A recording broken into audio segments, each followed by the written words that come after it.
नमस्कार। दिन भर की खबरों को लेकर मैं अलका कथूरिया सहारा हरियाणा के खास बुलेटिन में आप सभी का स्वागत करती हूं। तो चलिए खबरों को विस्तार से जानने से पहले एक नजर डाल लेते हैं हेडलाइंस पर। विधायक बलराज कुंडू ने महम हलके में जरूरतमंद लोगों को मुफ्त दवाइयां बांटने का छेड़ा अभियान। गांव के लोगों के जीवन की रक्षा के लिए कुंडू ने मंगवाई 20 लाख की दवाइयां। टाटा मेमोरियल अस्पताल मुंबई ने पीजीआईएमएस रोहतक को 98 ऑक्सीजन कंसंट्रेटर, 25,000 AN95 मास्क भेंट किए। सरकार इम्तिहान न ले, नहीं तो भगत सिंह व झांसी की रानी बनने में देर नहीं लगेगी, कहा अनिल नांदल उर्फ बल्लू प्रधान ने। हिसार में किसानों पर हुए लाठीचार्ज के विरोध में चौधरी छोटू राम चौक पर भारतीय किसान यूनियन अंबावता ने रखा उपवास। स्वास्थ्य विभाग में कार्यरत कच्चे कर्मचारी किसी भी सूरत में नौकरी से नहीं निकाले जाएंगे, कहा दैया ने। ओशोधारा नानक धाम मूर्थल के संस्थापक सदगुरु सिद्धार्थ ओलिया ने शुरू की कोविड मेडिकल हेल्पलाइन सेवा।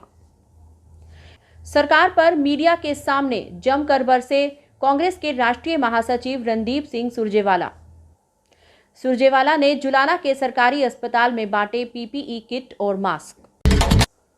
निर्दलीय विधायक बलराज कुंडू ने कोरोना महामारी से लोगों को बचाने के लिए महम हलके में मुफ्त दवाइयां बांटने का अभियान शुरू किया है। उन्होंने आज खेड़ी महम स्थित धर्मार्थ अस्पताल में ऑक्सीजन कंसंट्रेटर और 5 लाख की दवाइयां दान देकर इस अभियान की शुरुआत की। आपको बता दें कि डॉक्टर लांबा के बीमार होने और दवाइयों के अभाव में खेड़ी महम अस्पताल कई दिन से बंद था और अब इसके चालू होने से आसपास के गांव के हजारों लोगों को इसका सीधा लाभ मिलेगा। उन्होंने कहा कि जब तक डॉक्टर लांबा स्वस्थ नहीं होते, किसी दूसरे डॉक्टर को हायर किया जाए, जिसकी तनख्वाह का सारा खर्चा कुंडू खुद उठाएंगे, क्योंकि महम हलके के लोगों के लिए अस्पताल का चालू रहना बहुत ज़रूरी है। बलराज कुंडू ने कहा कि आज प्रदेश में सरकारी अस्पतालों में ना दवाइयां हैं, ना बेड और ना ही ऑक्सीजन, जिससे लोगों का बुरा हाल है। इसी बात को देखते हुए उन्होंने खुद ही 20 लाख रुपए की दवाइयां मंगवाई हैं, जिनमें बुखार, खांसी, सरदर्द समेत इम्यूनिटी बढ़ाने की सहायक विटामिन सी और जिंक की भी सभी ज़रूरी टैबलेट्स मौजूद हैं।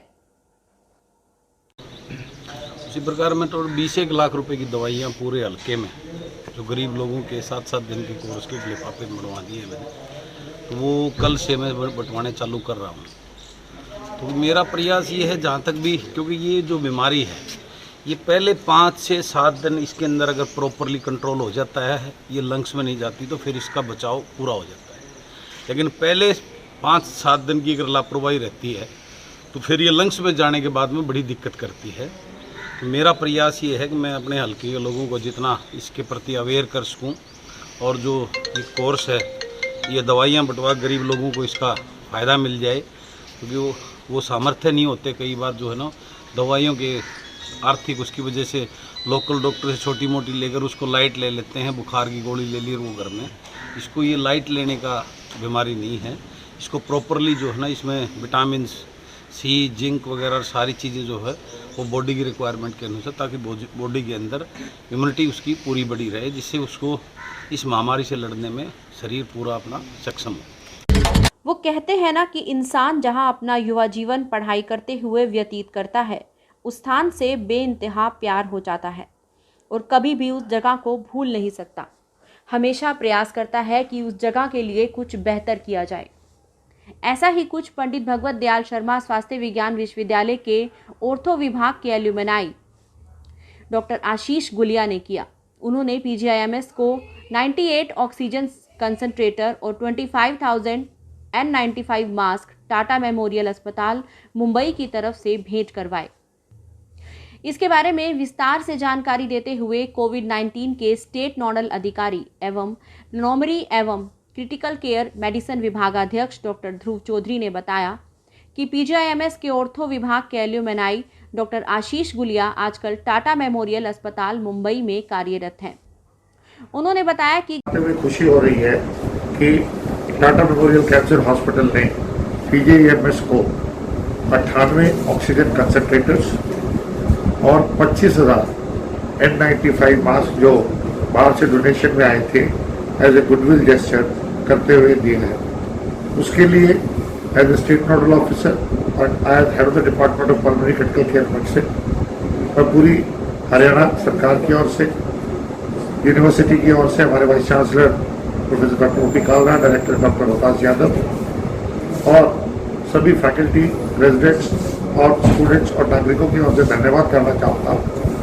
टाटा मेमोरियल कैंसर हॉस्पिटल के डायरेक्टर डॉक्टर भटवे साहब का और उनके साथ साथ प्रोफेसर आशीष गोलिया का जो सर्जिकल ऑन्कोलॉजी में है और हमारे यहीं रोहतक ट्रेनिंग होके गए थे और उसके साथ साथ वो झज्जर जिले के रहने वाले हैं, उन सबका जो उन्होंने अपने इंस्टीट्यूशन, अपनी स्टेट के बारे में सोचा और पंडित साहब ने जो बड़ा दिल दिखाते हुए हमें जो दिया है, जो 100 के करीब कंसंट्रेटर्स और 25,000 मास्क एंड 95, तहे दिल से शुक्रिया, धन्यवाद।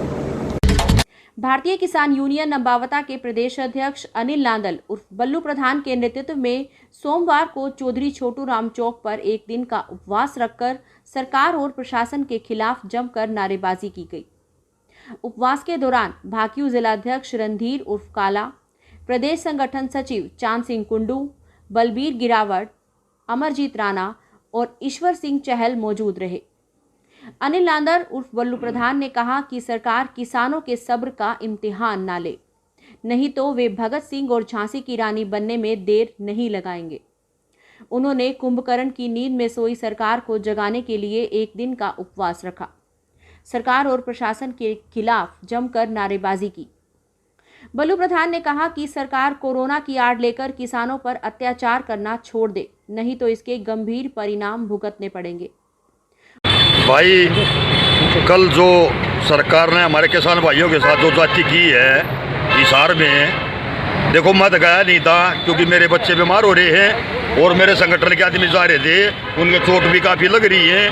और उस विषय में आज हम 8 घंटे का यहाँ रोहतक में छोटराम की अपने सर चौधरी छोटराम की मूर्ति के नीचे 8 घंटे का उपवास रखा है। और हम सरकार को ये चेतावनी देना चाहते हैं, अगर सरकार ने आगे से ऐसा किया तो हम पूरे 6 महीने के लिए भी पूरे देश के रोड जाम कर सकते हैं। या तो खट्टर दुष्यंत अपने घर बैठ जाइयो, अगर रोड के ऊपर आ गए तो हम शांति प्रिय तरीका है अपना आंदोलन चालू रखेंगे। हम गांधीवादी तरीके से अपना आंदोलन कर रहे हैं, भगत सिंह बढ़ते भी वार नहीं लगेगी भाई। और जो हमारी माताएं बहनें जिनका चोट मारी, जिनका हम आशीर्वाद लेकर सुबह निकलते हैं, उनने भी झांसी की रानी बढ़ते वार नहीं लगेगी भाई। हम सरकार को चेतावनी देते हैं, अगर दोबारा ऐसी हरकत कर दी तो उसका खामियाजा सरकार को बहुत बुरा भुगतना पड़ेगा। आज स्वास्थ्य ठेका कर्मचारी यूनियन संबंधित सर्व कर्मचारी संघ हरियाणा एवं सीटू द्वारा रोहतक में सीएमओ को कर्मचारियों की मांगों को लेकर ज्ञापन सौंपा गया। कर्मचारी नेताओं द्वारा बताया गया कि प्रत्येक वर्ष हरियाणा सरकार द्वारा स्वास्थ्य विभाग में ठेकेदारों को ठेका देकर चतुर्थ श्रेणी के कर्मचारियों से काम लिया जाता है और इस दौरान ठेकेदार अपनी मर्जी से कर्मचारियों को नौकरी पर लगाते हैं। लेकिन दुर्भाग्य की बात यह है कि जो भी नया ठेकेदार आता है वो लंबे समय से कार्यरत प्रशिक्षण युक्त कर्मचारियों को नौकरी से बाहर करके अपनी मनमर्जी से नए कर्मचारियों को कार्य पर रख लेते हैं, जिसका सर्व कर्मचारी संघ हरियाणा लंबे समय से विरोध करता आ रहा है। नेताओं ने बताया कि अगर हरियाणा सरकार द्वारा नौकरी से बर्खास्त किए गए सभी कर्मचारियों को 1 सप्ताह के अंदर अंदर नौकरी पर समायोजित नहीं किया गया तो कर्मचारी बड़े से बड़ा आंदोलन करने पर मजबूर हो जाएंगे। ओशोधारा नानक धाम मूर्थल के संस्थापक सदगुरु सिद्धार्थ ओलिया जी द्वारा कोविड-19 मेडिकल हेल्पलाइन सेवा आज से शुरू की गई है।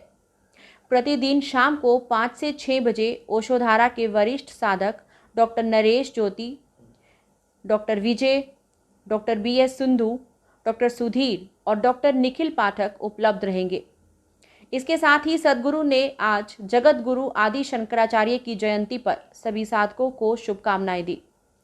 सदगुरु ने अपने सुनो भाई साधो श्रृंखला के 103वें आध्यात्मिक संदेश के संबोधन में कोरोना काल में सभी साधकों को सहज जीवन जीने के 7 उपाय बताए हैं। जीवन शैली के 7 आयाम है, 7 मुख्य आयाम है। क्या है? पहला, तनाव मुक्त जीवन हो, तुम्हारे जीवन में तनाव नहीं हो, कोई दुविधा नहीं हो, एक निश्चयात्मक बुद्धि हो, निर्णय लेने में ऐसा व्यक्ति विलंब नहीं करता, वो सहज रहता है, सहज स्फूर्त जीवन है। तुरंत कोई समस्या आती है वो तुरंत निर्णय लेता है। दूसरा, उसका जीवन प्रामाणिक होता है, प्रामाणिक जीवन चाहिए, उसकी कथनी करने में भेद नहीं होता है, जो कहता है वो करता है, जो करता है वो कहता है। जो तीसरा आयाम है सहज जीवन का, वो है उत्तेजना रहित जीवन, शांत जीवन। उसकी जीवन में अशांति नहीं होती है, कंप नहीं होता है, उसका जीवन अकंप होता है, अडोल होता है, शांत देखोगे उससे।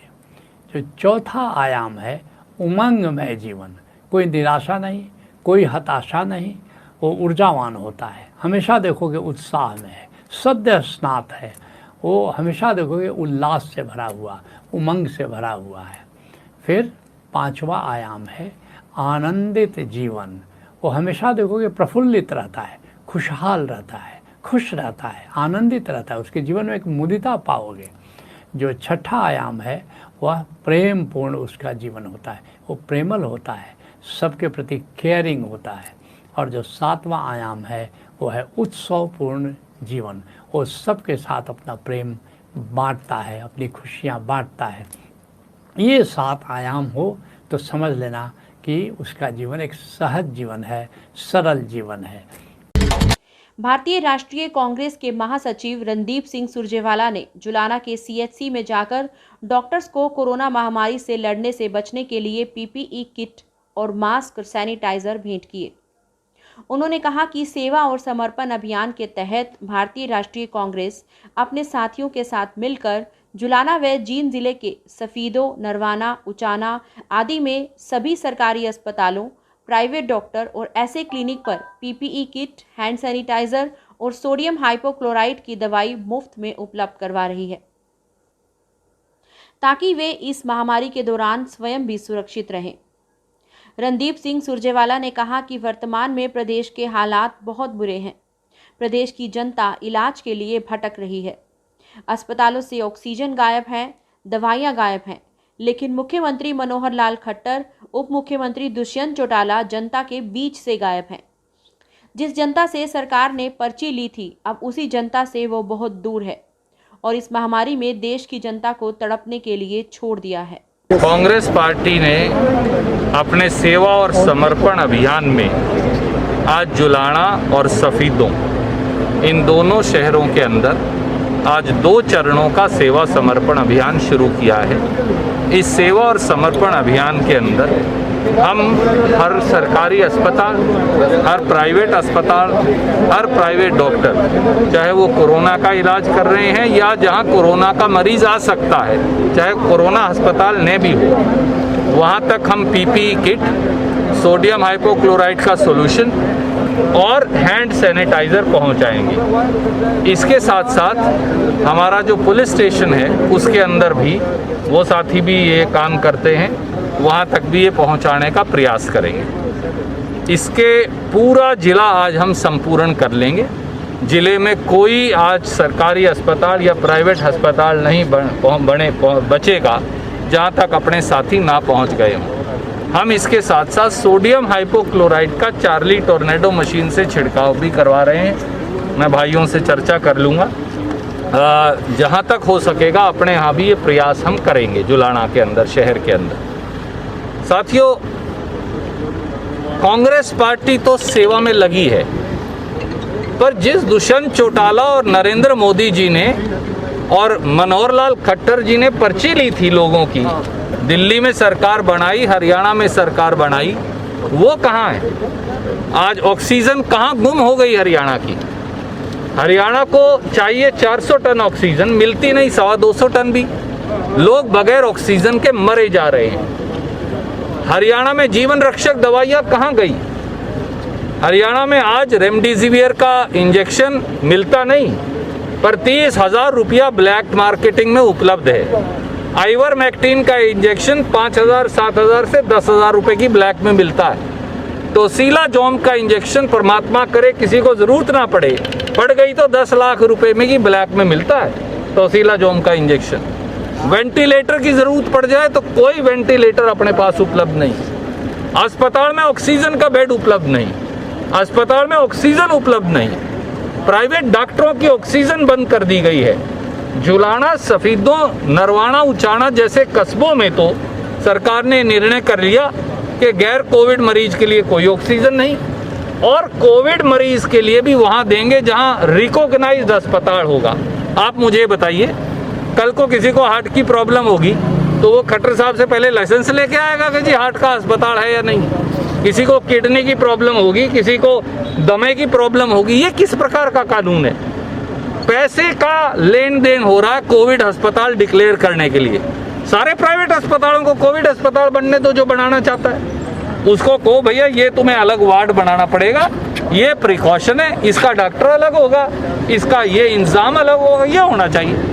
परंतु आपने कह दिया कि अब तो रेमडेसिविर की दवाई भी सरकार देगी, अब ऑक्सीजन भी अमित शाह देगा, और उसके साथ साथ अब इसकी कोविड अस्पताल बनाने की परमिशन भी आप दोगे।